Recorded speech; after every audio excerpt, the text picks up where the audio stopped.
Hola a todos, aquí el Hueso Man. En esta ocasión les traigo un video diferente. Y es que me gustaría hacer un pequeño homenaje para una película que quizás no se haya convertido en un ícono del séptimo arte, pero que, para aquellos que sí la llegamos a ver, seguro la guardamos en un lugar muy especial. En 1996, Universal Studios estrenó una película sobre el poder de la amistad, el valor de la redención y de mantenerse firme en tus creencias, y que, tal y como lo decía el material promocional de la cinta, te iba a hacer creer. Y en mi caso, sí lo logró. Así que acompáñenme a revisitar esta joyita del cine fantástico. Yo soy el Hueso Man, y este es un especial por el 30 aniversario de Corazón de Dragón.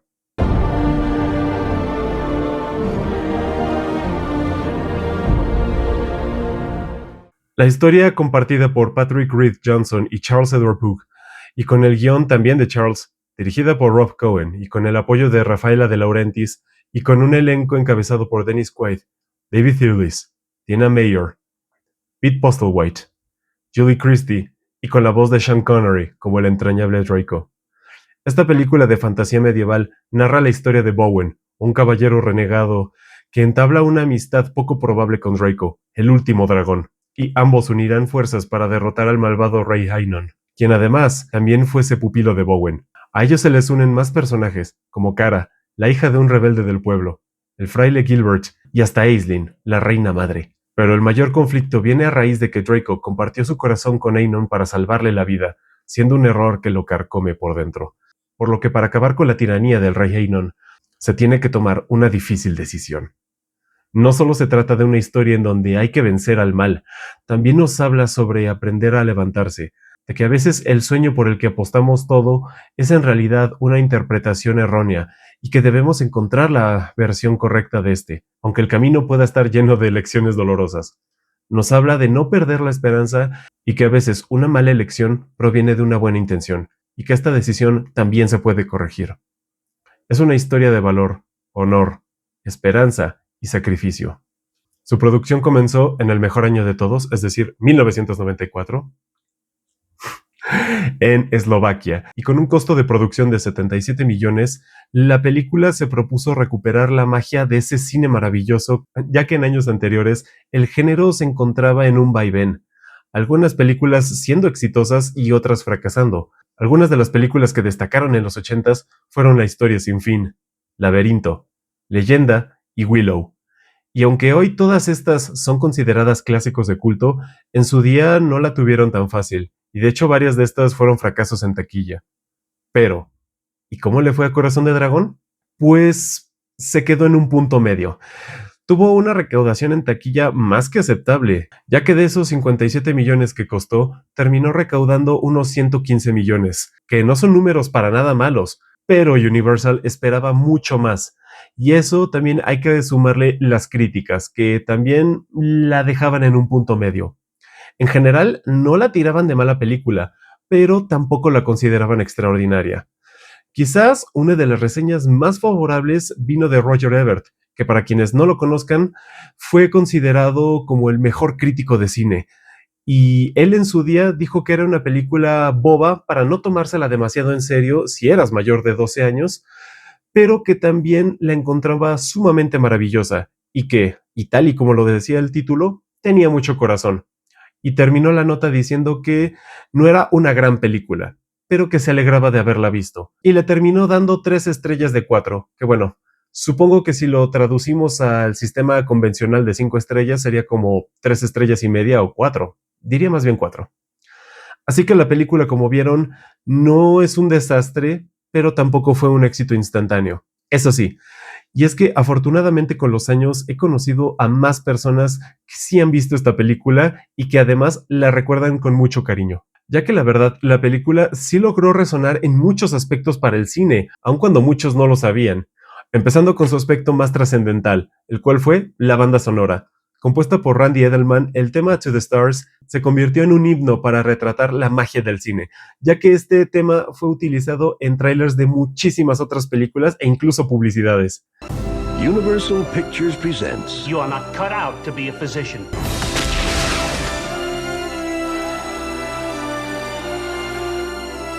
comes a story of the power of friendship. Senga isn't a killer, nor is Kamal.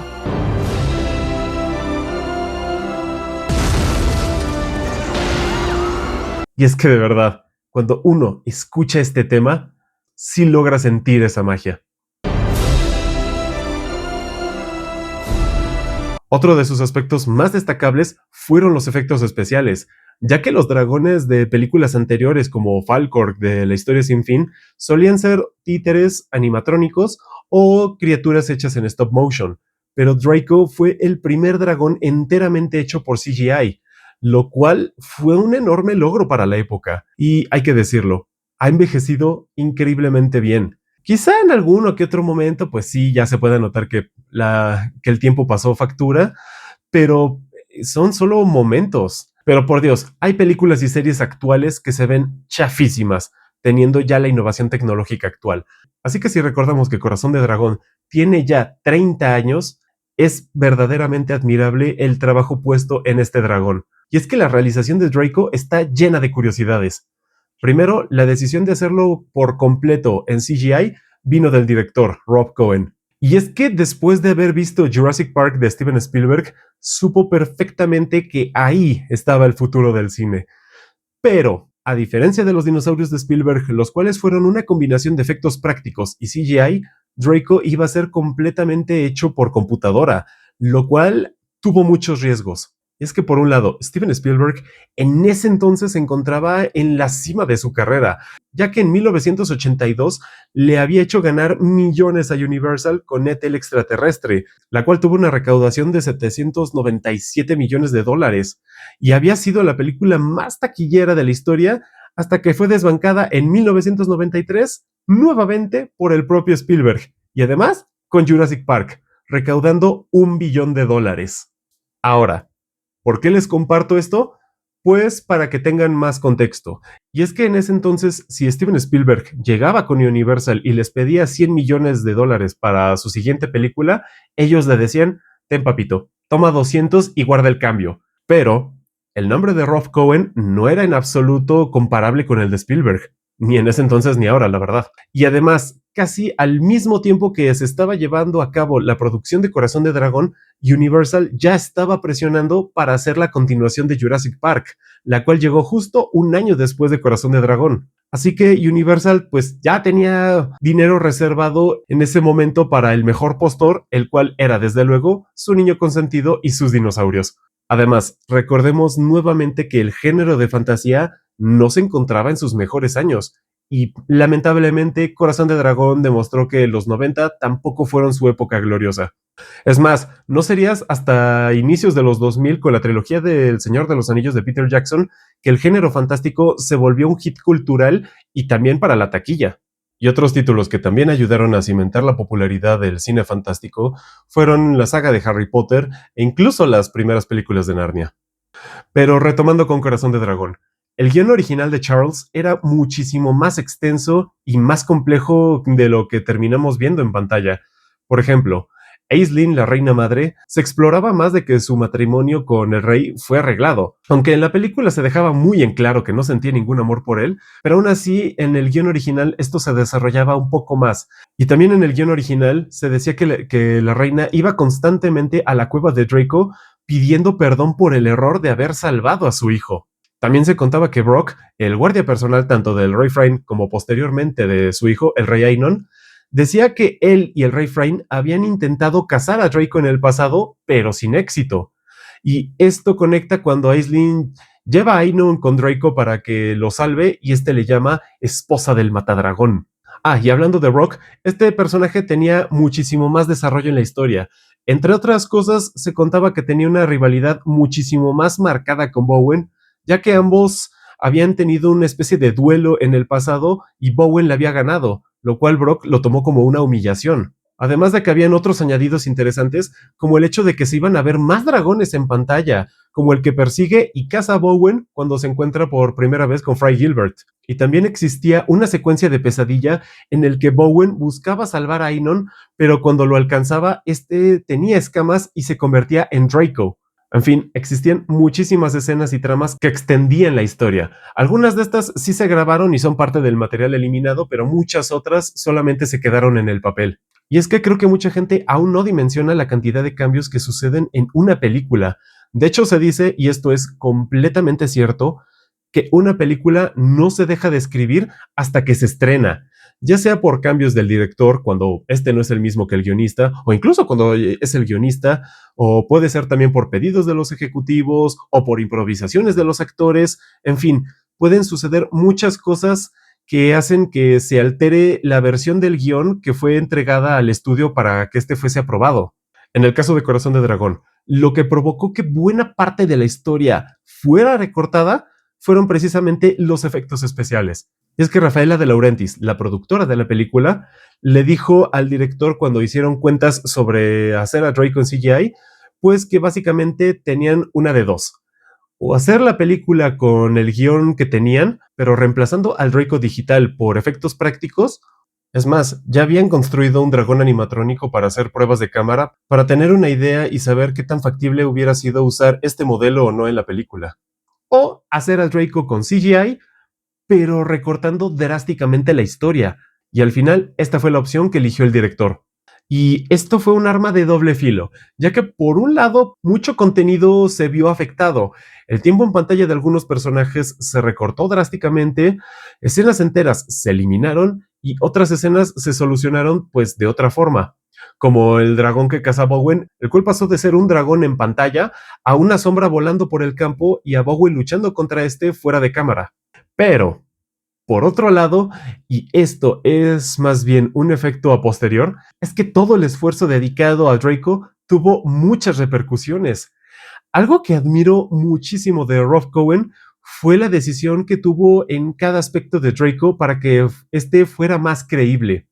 Desde estudiar libros de anatomía de otros animales para saber qué tipo de porte y carácter darle al dragón, el cual describió como una combinación de un caballo y un león, hasta detalles como el realismo muscular, ya que siempre los dragones de antes tenían el cuerpo estático mientras las alas se movían cuando volaba, por lo que Rob le dio muchas indicaciones al equipo de animación sobre cómo debía moverse el cuerpo de Draco cuando éste estuviera en el aire. Y otra inspiración de Jurassic Park también estuvo en el diseño de Draco, ya que tomaron como base el T-Rex y de ahí fueron haciendo cambio tras cambio para que pasara de ser un dinosaurio a convertirse en un dragón. Y otra innovación vino de las expresiones de Draco, ya que desde un inicio Rob dijo que su única opción era Sean Connery, y no quería solo que el dragón tuviera su voz, quería que realmente se sintiera que uno estuviera viendo una versión dragonesca de Sean Connery, por decirlo así, por lo que Rob contrató a un editor especial encargado de buscar cuantas películas pudiera de Sean Connery y editarlas solo para tener un registro de cada expresión que hacía el actor. Y ya así, si Draco debía estar feliz, triste, enojado o lo que fuera, pues los animadores buscaban el material editado e implementaban estas reacciones en Draco. Santo niño de Atocha, si hoy en día, con las facilidades de internet para buscar material de archivo y con la innovación de los programas de edición, no deja de ser un trabajo agotador, ahora imagínense el trabajo que tuvo ese editor en los años 90. A los neta, mis respetos a ese hombre. Y aquí viene una de esas innovaciones de las que les platicaba. Y es que Draco, al ser uno de los primeros personajes digitales del cine, y sobre todo personaje multifacético y que no fuera solo una bestia salvaje que rugía y ya, pues fue el precursor de muchos personajes digitales, como todos los vistos en Star Wars: La amenaza fantasma. Y es que George Lucas dijo que Draco fue lo que lo inspiró para darle un nuevo realismo a sus criaturas que antes solo podían cobrar vida a través de títeres. Y esto lo explicó en el fantástico documental sobre la historia del estudio de efectos especiales Industrial Light and Magic, estudio que fue precisamente el encargado de hacer la animación de Draco. Por cierto, si a alguien le interesa echarle un ojo a este documental, me parece que solo está de forma legal disponible en Disney Plus. Pero de todas formas, si tienen oportunidad de verlo, de verdad hágalo. Es una maravilla. Pero bueno, retomando. Entre El Corazón de Dragón, Star Wars y Terminator 2, estos fueron los primeros pasos que llevaron al nacimiento del motion capture o captura de movimiento, una técnica en la que los animadores podían registrar en tiempo real todas las reacciones faciales y corporales de un actor para que la criatura digital tuviera el mismo nivel de realismo. Así que criaturas como Gollum en El Señor de los Anillos, el King Kong de la película homónima del 2005, y bueno, de ahí en adelante todas las películas de Kong, Davy Jones y su tripulación en Piratas del Caribe, Thanos en Avengers, los Na'vi en Avatar y todos y cada uno de los simios de la actual saga del planeta de los simios nacieron gracias a Draco. Hoy en día se considera a Andy Serkis el padre del motion capture, pero si ese editor no se hubiera ganado su bono recolectando todo el catálogo de escenas de Sean Connery, quién sabe cómo o cuándo hubiera llegado este aspecto de la animación en personajes digitales y que no fuera utilizado solo para la animación. Y pues, hablando un poco del legado de la cinta, aunque aquí diría que un poco para mal, honestamente, es que la película tenía un final que hacía prácticamente imposible que hubiera una secuela. Pero bueno, Hollywood siempre encuentra la manera de hacer secuelas sin importar si tengan sentido o no. Y la secuela llegó, o mejor dicho, las secuelas llegaron, ya que Corazón de Dragón tiene un total de 5 películas, de las cuales llegaron todas directo a DVD.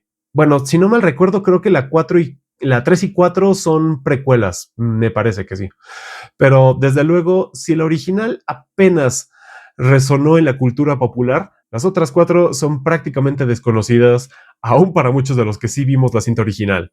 Lo único que encuentro destacable de todas las continuaciones son actores puntuales. En la segunda parte, el protagonista fue Christopher Masterson, quien es recordado hoy en día por haber interpretado a Francis en Malcolm el del Medio. Y supongo que esto debió haber sido llamativo para el público angloparlante, y es que Drake, el dragón de esta segunda parte, tuvo la voz de Robbie Benson, quien es conocido principalmente por ser la voz original de la bestia en La Bella y la Bestia. Pero tampoco diría que es un actor super top. Y es que por su parte, la tercera, cuarta y quinta parte sí contaron con actores muchísimo más reconocidos para darle voz a los dragones. En la tercera tuvimos a Ben Kingsley, reconocido por haber interpretado a Gandhi en la película homónima. En la cuarta parte, el dragón tuvo la voz de Patrick Stewart, mejor conocido como el Profesor X en X-Men o Picard en una de las muchas series de Star Trek. Y por último, en la quinta tuvimos la primera dragona, la cual fue interpretada por Helena Bonham Carter, quien es recordado por hacer de Bellatrix Lestrange en Harry Potter y por haber sido, mejor dicho, la actriz fetiche de Tim Burton en la primera década de los 2000. Pero claro, aquí es en donde debo destacar un punto muy importante, puesto que la comunidad a la que yo me dirijo es hispanohablante y principalmente mexicana, que es de donde yo soy. Así que si de por sí mucha gente no ha visto ninguna de las de Corazón de Dragón, pues menos lo han de haber hecho en su idioma original, me imagino, incluyendo la película original. Y es que en la versión latina, Draco contó con el maravilloso doblaje de José Labat, quien destacó por haber hecho las voces de muchos personajes sabios, incluso de algunos que fueran villanos, como a Gandalf en El Señor de los Anillos y el Hobbit, Aslan en las Crónicas de Narnia, Alfred en la segunda y tercera del Caballero de la Noche, el Conde Dooku en Star Wars, el Magneto de Ian McKellen en X-Men, entre muchísimos otros más. Sin duda, José Labat fue uno de los mejores actores de doblaje que hayamos tenido en México. Y el maravilloso trabajo del doblaje no solo se limita a José Labat, ya que también participaron otros grandes actores como José Arenas, Salvador Delgado, María Fernanda Morales, Magda Giner y otra de las grandes leyendas y hasta me atrevería a decir uno de los grandes exponentes del doblaje mexicano, el maestro Humberto Vélez. Así que de verdad, el doblaje de Corazón de Dragón es una belleza. Yo esta película ya la he visto tanto en inglés como en español. Es de las pocas películas que de hecho puedo ver sin problemas en ambos idiomas, pero definitivamente, en mi humilde opinión, es una de esas películas que incrementan un 100% gracias al maravilloso doblaje que tuvo. Y bueno, otros detalles que siempre me gustaron, pero que al mismo tiempo creo que pudieron desarrollar muchísimo más y mejor, son, por un lado, las referencias al rey Arturo. Y es que la antigua orden, este miembro caballeresco al que pertenece Bowen, son descendientes de la Mesa Redonda, la antigua orden de Arturo. Y es que justo en la escena en donde Bowen retoma sus votos como caballero, quien le hace citar el juramento es precisamente el rey Arturo.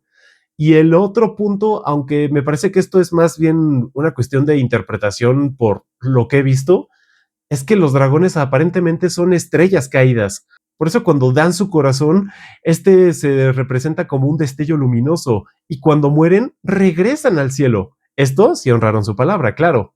Pero ahora la cosa es, 30 años después, ¿qué ha sido de todos los involucrados?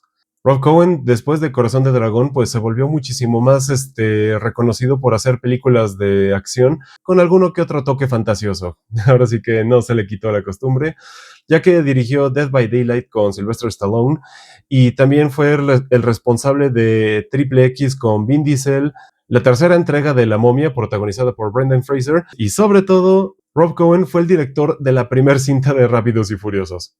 Definitivamente puedo decir curiosa filmografía.